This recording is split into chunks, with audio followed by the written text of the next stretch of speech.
नमस्कार मित्रांनो, मी Anil Gore M S Marathi संग्राम या यूट्यूब चॅनलवरती तुमचे स्वागत आहे। मित्रांनो, केंद्र सरकारची आता एक नवीन योजना सुरू झालेली आहे। तिचं नाव आहे राष्ट्रीय कुटुंब अर्थसहाय्य योजना। या योजनेअंतर्गत जे दारिद्र्यरेषेखालील कुटुंब आहेत अशा कुटुंबातील जर कमावते व्यक्तीचा अपघाती किंवा नैसर्गिक पद्धतीने मृत्यू झाला तर त्या कुटुंबांना एक रकमी केंद्र शासनाकडून 20,000चं अर्थसहाय्य दिलं जातं। आता तुम्हाला जर या योजनेचा लाभ घ्यायचा असेल, तुम्हाला अर्ज कसा करायचा आहे, कागदपत्र काय काय लागतात, अटी आणि नियम काय आहेत, कोणते लाभार्थी यामध्ये पात्र होऊ शकतात, तर याबद्दलची संपूर्ण माहिती आपण या व्हिडिओमध्ये पाहणार आहोत। तत्पूर्वी तुम्ही जर या चॅनलवरती पहिल्यांदा आला असाल तर चॅनलला सबस्क्राइब करायला विसरू नका, जेणेकरून तुम्हाला अशाच नवनवीन अपडेट ह्या मिळत राहतील।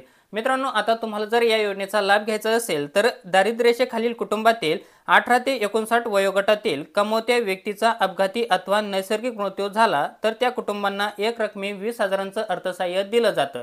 म्हणजे मित्रांनो, दारिद्र्यरेषेखालील कुटुंब असेल आणि त्या कुटुंबातील जर 18 ते 59 वयोगटातील कमावता व्यक्ती असेल आणि त्या व्यक्तीचा जर अपघाती किंवा नैसर्गिक पद्धतीने मृत्यू झाला तर त्या कुटुंबांना एक रकमी 20,000चं अर्थसहाय्य हे केंद्र शासनाकडून दिलं जातं। आता मित्रांनो, तुम्हाला जर या योजनेसाठी अर्ज करायचा असेल तर याच्यासाठी तुम्हाला कागदपत्र कोणकोणती लागतात हा सर्वात महत्त्वाचा आणि मोठा पॉईंट आहे। तर मित्रांनो, इथं तुम्हाला कागदपत्र लागणार आहे। सर्वात पहिलं लागतं तुम्हाला ते म्हणजे अर्ज अर्ज अर्ज म्हणजे तुम्हाला फॉर्म लागतो, तर हा अर्ज तुम्हाला एखाद्या झेरॉक्स दुकानामध्ये मिळून जाईल। त्यानंतर तुम्हाला लागणार आहे तलाठी पंचनामा किंवा जबाब, तर तुम्ही इथं पंचनामा असेल तर पंचनामा देऊ शकतात किंवा तलाट्याचा जबाब सुद्धा इथं तुम्ही देऊ शकतात। त्यानंतर तुम्हाला लागणार आहे तुमचं रेशन कार्डची झेरॉक्स, जे तुम्ही दारिद्र्यरेषेखालील आहेत म्हणून तुम्हाला त्याच्यासाठी इथं रेशन कार्डची झेरॉक्स लागणार आहेत। त्यानंतर वयाचा दाखला लागणार आहेत। जो कोणी व्यक्ती मयत झालेला आहे तर त्या व्यक्तीचा इथं वयाचा दाखला लागणार आहे। त्यानंतर त्या व्यक्तीचं आधार कार्ड असेल तर तुम्ही देऊ शकता, नसेल तरी काही प्रॉब्लेम नाही, शक्यतो आधार कार्ड दिलं तर तेवढं चांगलंच आहे।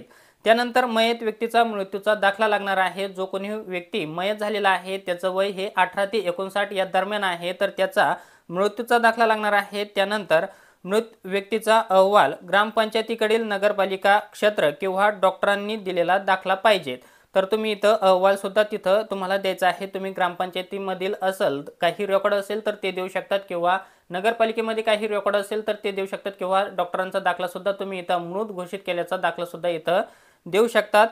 त्यानंतर मित्रांनो, तुम्हाला लागणार आहेत मुलांचे आधार कार्ड। जेवढे काही मुलं असतील, जो कोणी व्यक्ती मयत झालेला आहे त्याच्या कुटुंबातील जेवढे मुलं आहेत तेवढ्यांचं आधार कार्ड तुम्हाला इथं देणं बंधनकारक आहे। त्यानंतर मित्रांनो, तुम्हाला लागणार आहे दारिद्र्य रेषेचा दाखला, दारिद्र्य रेषेची यादी, म्हणजे तुम्ही दारिद्र्य रेषेमध्ये आहात तर याचा दाखला किंवा यादी तुम्ही देऊ शकतात।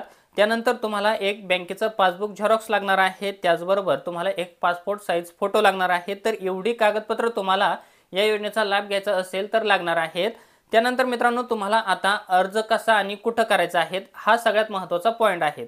आता तुम्हाला जर अर्ज करायचा असेल तर तुम्ही अर्जदार हा आपल्या तालुक्यातील तहसीलदार संजय गांधी योजना कार्यालयात या ठिकाणी अर्ज करू शकतो। त्यानंतर अधिकारी जमा अर्ज कागदपत्रांची तपासणी करून लाभाचे वितरण करतील किंवा तुम्ही ऑनलाईन सुद्धा अर्ज करू शकतात। ऑनलाईन अर्ज करण्याची लिंक इथं खाली दिलेली आहे डिस्क्रिप्शनमध्ये, तुम्ही त्या लिंकवरती क्लिक करून अर्ज सुद्धा तुम्ही ऑनलाईन करू शकता। परंतु तुम्ही ऑफलाईन अर्ज केला तेवढं चांगलं राहील। तुमच्या तहसील कार्यालयामध्ये जे एक संजय गांधी नावाचं ऑफिस असतं, विभाग असतो, सेपरेट विभाग असतो, तर तुम्ही त्या विभागामध्ये जाऊन तुम्हाला हा अर्ज करायचा आहे। या योजनेअंतर्गत जे दारिद्र्यरेषेखालील कुटुंब आहेत अशा कुटुंबातील कमावते व्यक्तीचा जर मृत्यू झाला तर त्यांना 20,000चं एक रकमी त्या कुटुंबांना अर्थसहाय्य दिलं जातं। तुम्हाला जर या योजनेबद्दलची काही अर्ज करताना प्रॉब्लेम येत असेल किंवा तुमच्या काही शंका असतील तर कमेंट बॉक्समध्ये नक्की कळवा, जेणेकरून मी तुम्हाला जेवढं होईल तेवढं उत्तर देण्याचा प्रयत्न करेल। तर मित्रांनो, तुम्हाला जर हा व्हिडिओ आवडला असेल तर चॅनलला लाईक शेअर सबस्क्राईब नक्की करा। आपण असेच महत्त्वपूर्ण व्हिडिओ हे घेऊन येत असतो। पुन्हा भेटूया असंच एका नवीन माहितीसह नवीन व्हिडिओमध्ये। तोपर्यंत धन्यवाद मित्रांनो। जय हिंद, जय महाराष्ट्र।